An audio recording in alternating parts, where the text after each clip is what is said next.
तुम्हारी पूजा करूं मैं आठों याम, कृपा ऐसी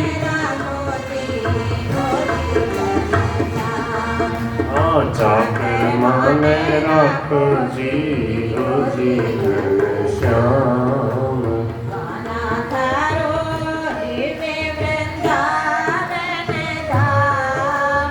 खाना थारो दिव्य वृंदावन धाम, हमें दिखाओ जीरो जीवन श्याम। प्यारे माने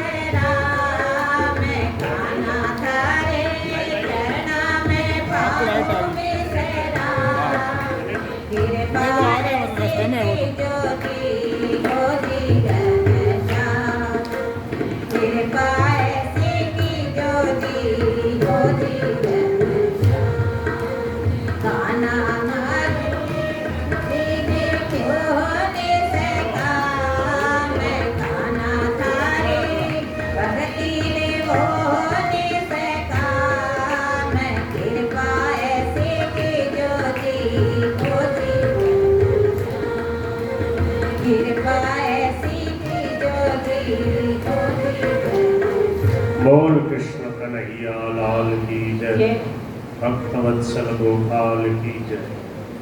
चलो बहुत बढ़िया भजन की बहुत आनंद आ गया भजनों का, तो बहुत बढ़िया भजन सुनाया। और आपको आधा घंटा और मिलेगा मध्यम विश्राम में। अभी थोड़ा कथा सुन लेते हैं। नारायण नारायण।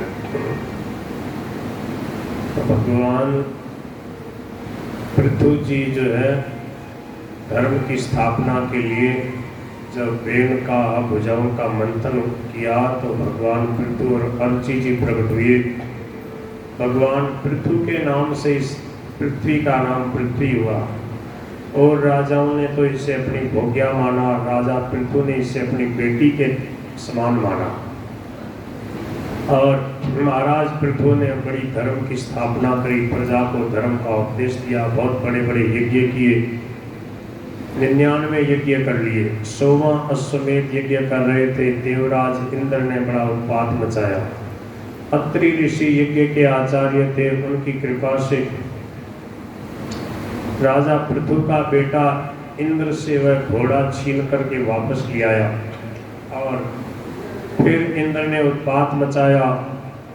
राजा पृथु के जो ब्राह्मण थे, ऋत्विज, जो बड़े मंत्रज्ञ विद्वान थे, तपस्वी थे, कहा कि आप कहो तो हम देवराज इंद्र को यहीं बुलाते हैं, उसको हम भस्म करने की सामर्थ्य रखते हैं। राजा पृथु ने जैसे आदेश दिया कि उसको बुलाओ,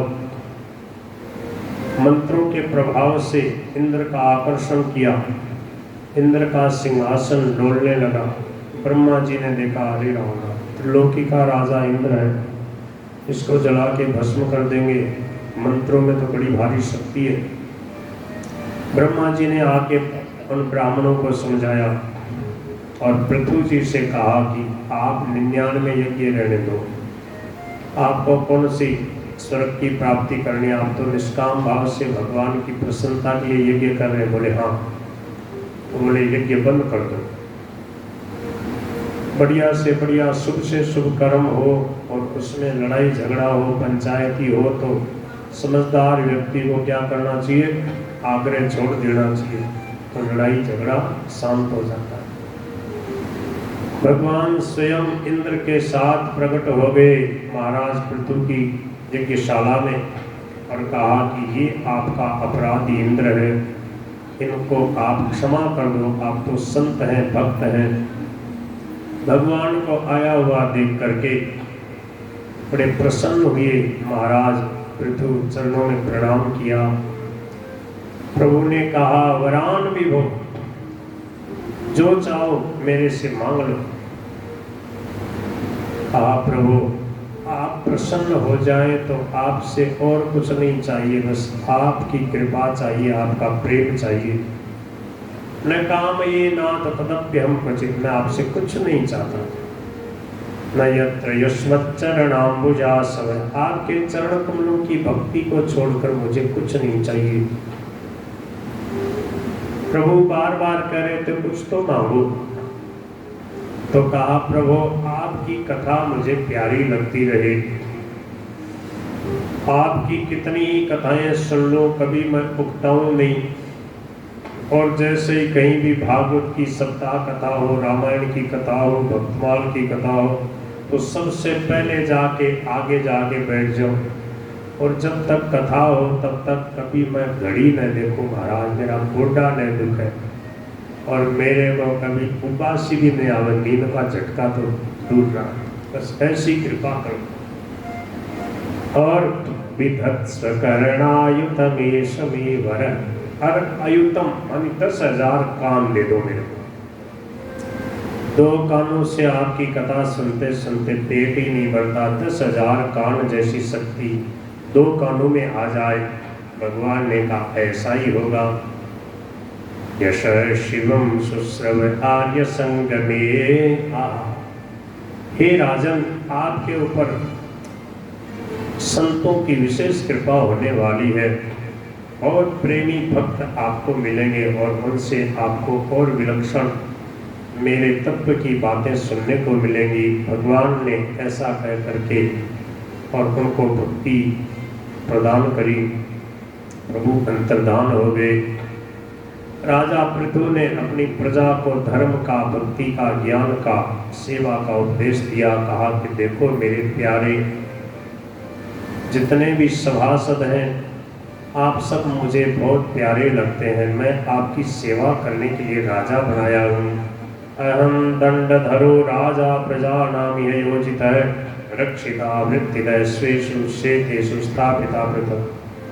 राजा का ये कर्तव्य है सबको आजीविका प्रदान करे, सबकी रक्षा करे, सबको दुष्टों के अत्याचार से बचावे। जो केवल कर लेता है और प्रजा की सेवा नहीं करता है वह नरक का अधिकारी होता है। मैं आप सब लोगों से यही चाहता हूँ कि कुरुता ढोक्ष स्तर ही में अनुग्रह कृत है। आप सब के सब लोग भगवान की सेवा पूजा करो, भगवान की भक्ति करो, तो मैं समझूंगा कि आपने मेरे ऊपर बहुत बड़ी कृपा कर दी। अस्ति यज्ञपति नाम के सांचित सप्तमा, जो भगवान की सेवा पूजा करते हैं वो इस लोक और परलोक में सदा सुखी रहते हैं। इसलिए आप गायों की सेवा करो, ब्राह्मणों की सेवा करो, संतों के प्रति सद्भाव रखो। प्रसीदताम ब्रह्म कुलम गवाम च जनार्दन सानुसनश्च मह्यम। और ऐसी भावना करो कि भगवान अपने भक्तों के सहित, संतों के सहित हमारे पर कृपा करते रहें। महाराज पृथु का बड़ा सुंदर भाषण प्रजा के हित के लिए था। प्रजा के लोग बड़े प्रसन्न हुए और प्रजा के अंदर जो बड़े बूढ़े लोग थे वो जय जयकार करने लगे, शाबाशी देने लगे और दुंदुबियाँ बजने लगी, फूलों की वर्षा होने लगी। बोलो श्री पृथु जी महाराज की जय। तुष्टुर हृष्ट मनस साधुवादीन साधव। और सब कहने लगे हम ऐसा चाहते हैं कि आपके जैसा ही राजा हमें मिलता रहे, हम आपके सानिध्य में रहें, जब भी जहाँ भी हमारा जन्म हो आप जैसे राजा हमें मिले। अद्यनस्तमसय पारस्तयोपासादित प्रभु, आप जैसे राजा का प्राप्त होना भगवान की विशेष कृपा है। नमो विवृद्ध सत्वाय पुरुषाय मह्य से। सबने महाराज पृथु की जय जयकार करी। जब सब लोग बड़े उल्लास में, उत्साह में थे, राजा पृथु जी की सब और जय जयकार हो रही थी, उसी समय सब लोगों ने देखा जनेषु प्रगृणत स्वेवं पृथुम पृथुल विक्रमम तत्रोपजगमुर्मुनयश्चत्वार सूर्यवर्चस। सूर्य के समान तेजस्वी 4 ऋषि आकाश से उतरते हुए दिखाई दिए। उन सिद्धेश्वरों को देखकर लोगों ने तरह तरह से अटकल लगाई है, कौन है कौन है। जब नजदीक आ गए 4 तेज, अरे बोले सनकादि मुनीश्वर पधारे हैं। जैसे ही सनकादि मुनीश्वरों के दर्शन के सब लोग खड़े हो गए, उठ करके सम्मान किया। राजा पृथु अपने सदस्यों के सहित सभासदों के सहित खड़े हो गए और बड़े प्रेम से प्रश्रयानत कंधरे प्रश्रय मणि विनय से उन्होंने कंधा झुकाकर नीचे झुक करके महापुरुषों को प्रणाम किया। विधिवत पूजयान चक्रे, बड़े विधि विधान से सनकादि मनीषरों की पूजा करी और कहा कि आज आपके चरणों के प्रक्षालन से, आपके दर्शन करने से आज मेरा जीवन सफल हो गया।